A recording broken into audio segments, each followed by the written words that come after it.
Before we begin, let me tell you that we are about to dive into the greatest thing Riot has ever done with their skins. From what I've seen, it is easy for me to say that this is the most creative event Riot has ever released. At least when it comes to the lore. And the crazy thing is that we are only in the first half. I can't imagine what's coming up next. But yeah, yesterday Riot released an animated trailer. And many rightfully assumed that this is the teaser for Yone. And I can only imagine how much people would have freaked out if nothing was leaked. But the truth is, we knew that Yone was coming. However, that doesn't take away from the awesomeness of this trailer. Not only are the animations stunning, but let me tell you, you won't believe how much detail there is in the story of this trailer.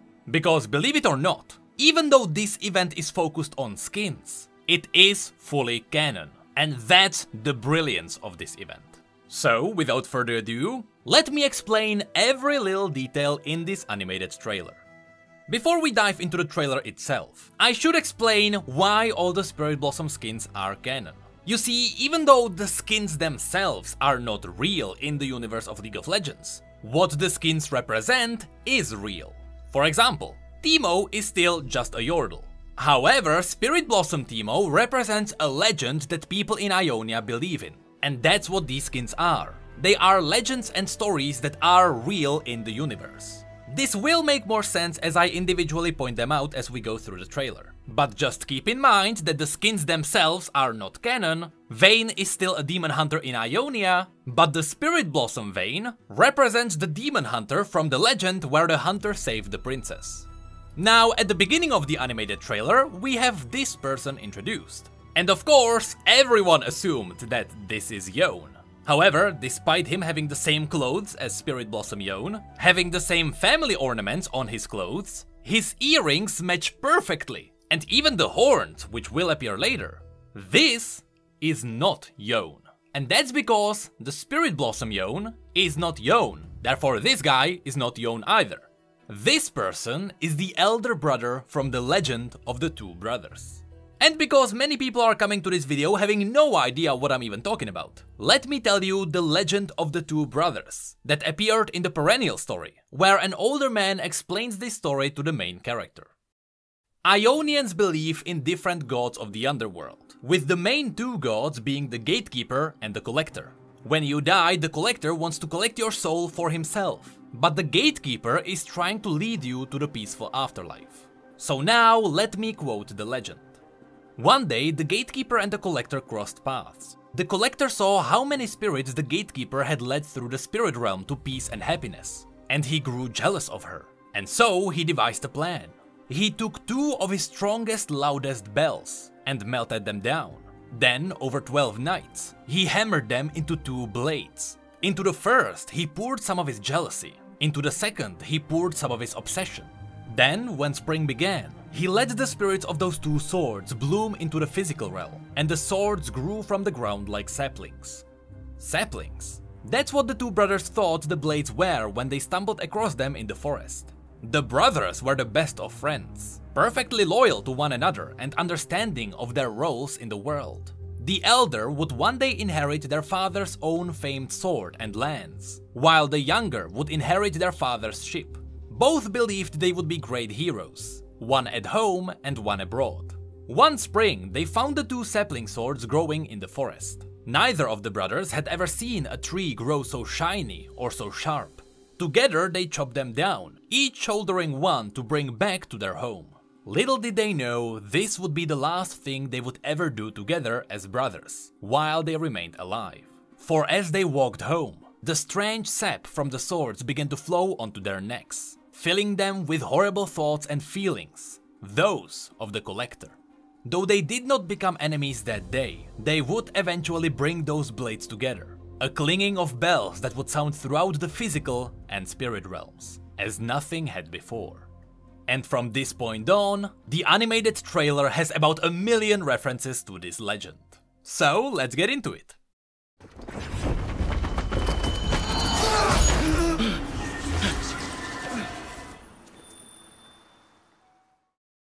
At the very beginning of the trailer, you can see the elder brother waking up. And of course, this is happening directly after the final duel of the two brothers. Because at the end of that legend, both brothers died in their final fight. So here, the elder brother is in the afterworld. And in fact, at the very beginning of the trailer, for a moment, you can even hear the sounds of their final duel. At first, the elder brother panics because he can't find his swords. But then, as he realized where he is, he calmed down. And that's when he saw the gatekeeper. Again, the role of the gatekeeper is to lead the souls of the dead to peace. And that's why this animated trailer is called The Path. Because whenever someone dies, they walk the path to peacefulness. But as they walk, and you'll see that in this trailer, there are different demons stalking around who try to lure the souls towards them and claim them for themselves. And you'll see that's what happens here. So lured by the beauty of the gatekeeper, the elder brother walks to a hill and he sees this magnificent tree. Now to many this may be just a random tree, but those who know the Ionian lore may realize that although we have never seen this tree in any art, we have only read about it.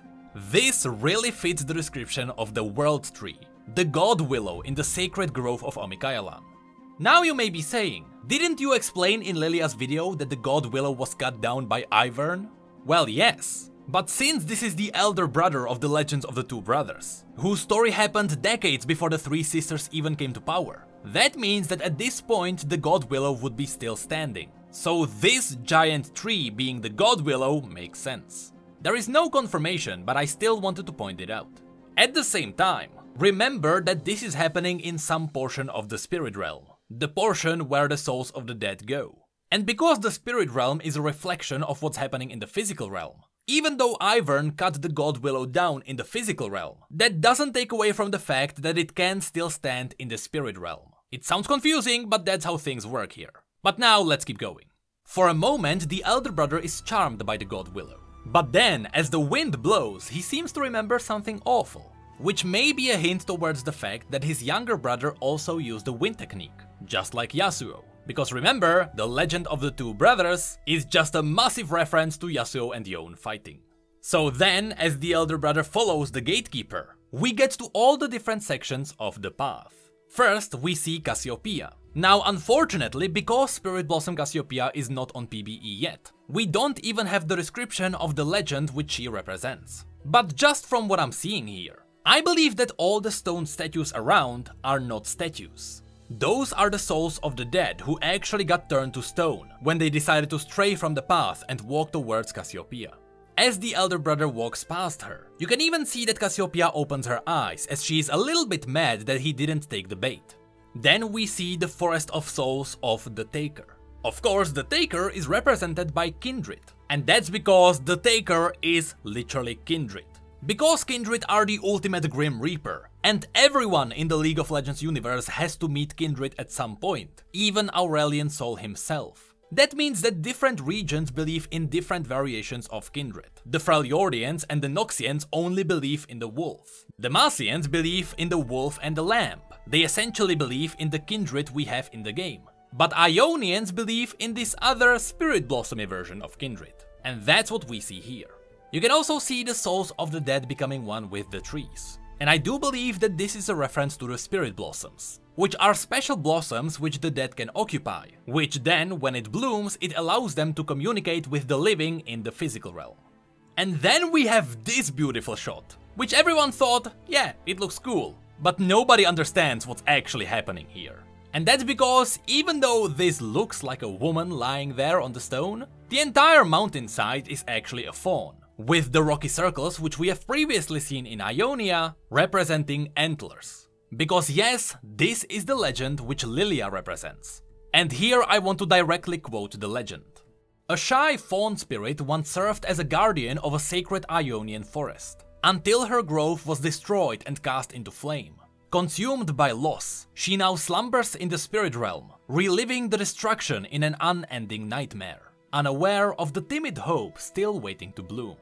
So yes, this is the fawn spirit sleeping, locked in an unending nightmare. Then, as the elder brother gets closer to the God Willow, we see little statues representing different little tricksters, with a couple of them looking like Spirit Blossom Teemo. And that's because Spirit Blossom Teemo represents his own little legend in Ionia. Here is how that one goes. The trickster spirit and the child of the forest is famed across Ionia as an embodiment of nature, though he is more known as the king of pranks. A consummate gadfly and lover of all things annoying, his exploits in tricking mortals have graced the pages of Ionian history for hundreds of years. So yes, Teemo literally represents an annoying spirit. But then, right before the end of the path, the elder brother notices the gate of the collector.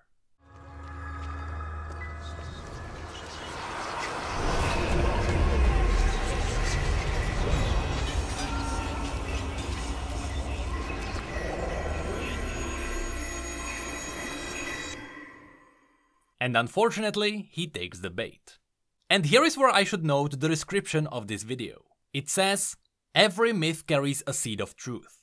A slain swordsman must decide if he will make peace with his past, or be consumed by it."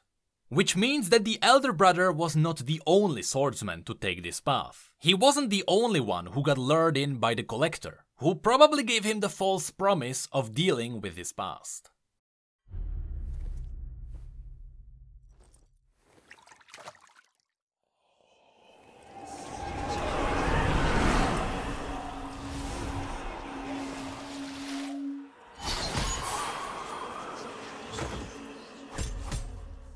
Of course, here we saw the younger brother slaying the elder brother in their fight. But curiously, you may notice that the younger brother has only one blade, but the elder brother has two blades. So together, they have three. But according to the legend, they only crafted two blades, the two sapling swords of the collector. So how does this make sense? You see, this is yet another little detail which Riot paid attention to so well. Remember, according to the legend, as the younger brother inherited their father's ship, so that he could sail around and be a hero abroad, the elder brother inherited his father's sword and lance. So one of the swords is the sapling sword, and the other belongs to their father. That's why we have three blades here. Now of course, because here he saw the younger brother killing the elder brother, that means that he is now staring at himself.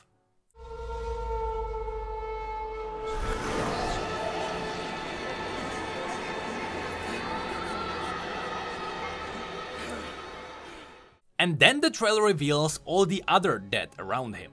And this could have two different meanings. Either here it is a vision, so he sees all the souls that died because of his conflict with his brother. Or this could be all the other swordsmen who also took the path and they all failed, as they were lured in by the collector. So it is possible that here he sees all the other souls that failed to atone. Later I also realized that this might be the reason why the collector turned the two brothers against each other. Remember, the collector was jealous of the gatekeeper, who was leading all those souls to peace. The collector also wanted to take care of some of those souls, and so he caused a war, which made a lot of swordsmen fight each other, and that's how he lured them here. But because on their clothes you can actually see their family crest, which matches with the clothes of the elder brother, I lean more towards the theory that all of these are the souls which he could have prevented from dying. And as all this chaos goes rampant in his mind, he sees the gatekeeper in the distance, as she lowered her ears because she knows what's about to come. You could have saved them. And then, as his own reflections tells him, you could have saved them. That is probably a reference to the fact that was he not to fight his own brother, none of these men would die. And here, as his rage erupts, you see two magical lines. Now some might think, oh, that's just a random visual effect, but it's not. And here is where we need to call out Spirit Blossom Thresh. Because all this time, many of you may know that the Spirit Blossom Ari that's coming up will represent the Gatekeeper. But from the interactions and the voice lines, it is pretty obvious that Thresh represents the Collector. However, that may not be exactly the truth. And here is where yet again, paying attention to little details goes a long way. Because the description of Thresh's Spirit Blossom skin says, "The ancient demon of obsession delights in tormenting the spirits of those he deemed as flawed, but blooming with potential. He haunts the spiritual afterlife as a supreme collector of souls, tempting the dead away from their path to salvation until they are trapped for eternity within their own memories." Pay attention to how the bio calls Thresh the demon of obsession, not the collector. Because remember, in the legend, The Collector poured his emotions into the two blades. He poured his jealousy into one and obsession into the other. So all you can see here is the outcome of the obsessive side of the Collector luring a swordsman in. So what the two magical lines are likely representing is his own rage and the obsession of the Collector.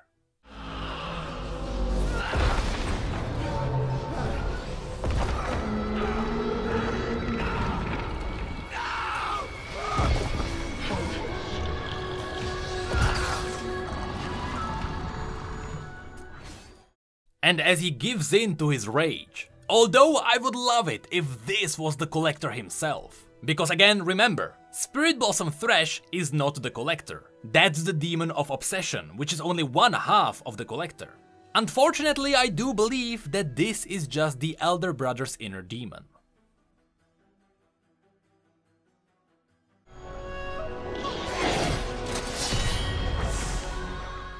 And as the two fight, when they clash, the fog disappears, and we can see even more swordsmen perishing. This very shot makes me think that these people are not the people which the Elder Brother could have saved. I wondered why would Riot include this shot. Usually they don't do things just because they look cool, they give purpose to them. And so I do believe that the purpose of this shot is to show us all the other swordsmen who also took the bait. And yet none of them succeeded in beating their own inner demon. And this is followed by one of the coolest fights we have ever seen in any animated trailer from League.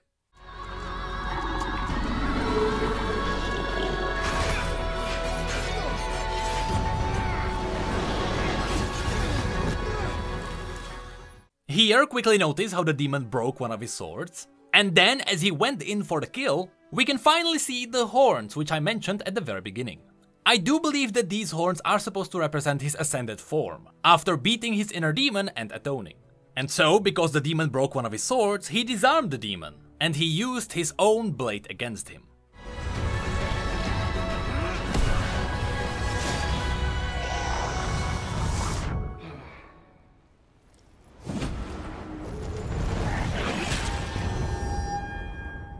And yes, this leads into the Elder Brother defeating the demon, but at the last moment, the demon took him down with him.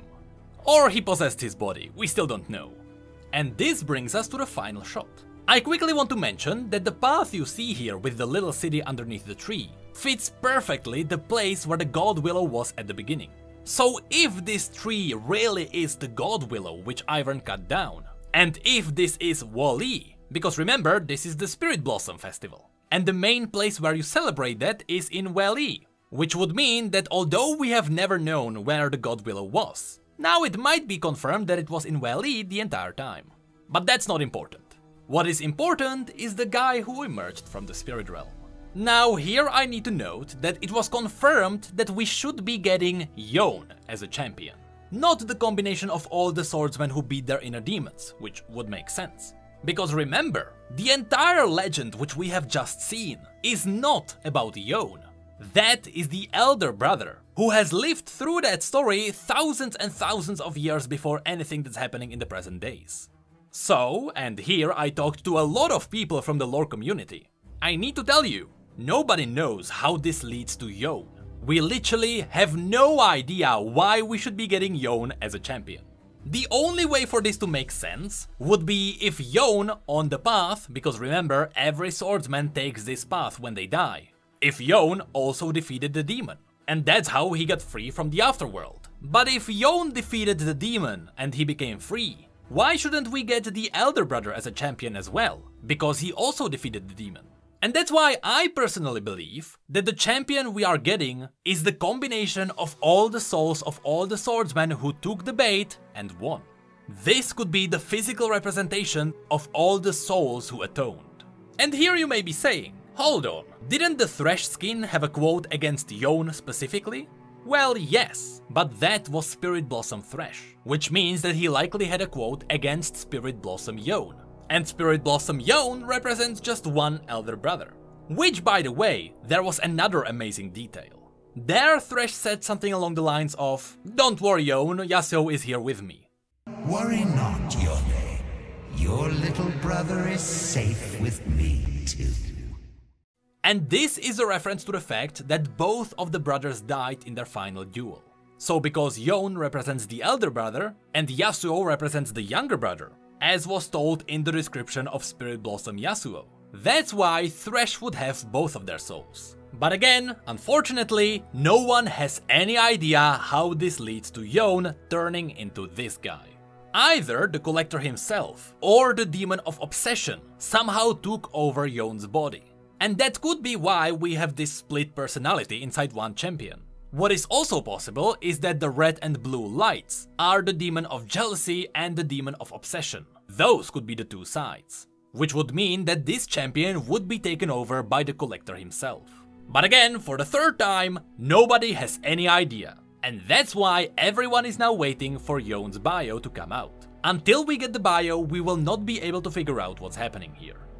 So that's it for this video. I hope you learned a lot of new stuff from this video, because unless people read the lore very carefully, you won't understand most of these legends. So I was happy to help you with that. Speaking of which, the Spirit Blossom event is still going on. We will get more things later on. Which means that as more and more skins get dropped onto PBE, we will also get the skin bios of those skins too. We already know that Kindred are the taker, and that Ahri represents the gatekeeper, but when it comes to, for example, Cassiopeia, we still don't know the full legend. So we are still waiting for more info. But now, thank you for being here, and relish in the fact that yes, we are getting Yon as a champion. But thankfully, the Spirit Blossom event seems to make him really cool, which I do believe nobody expected.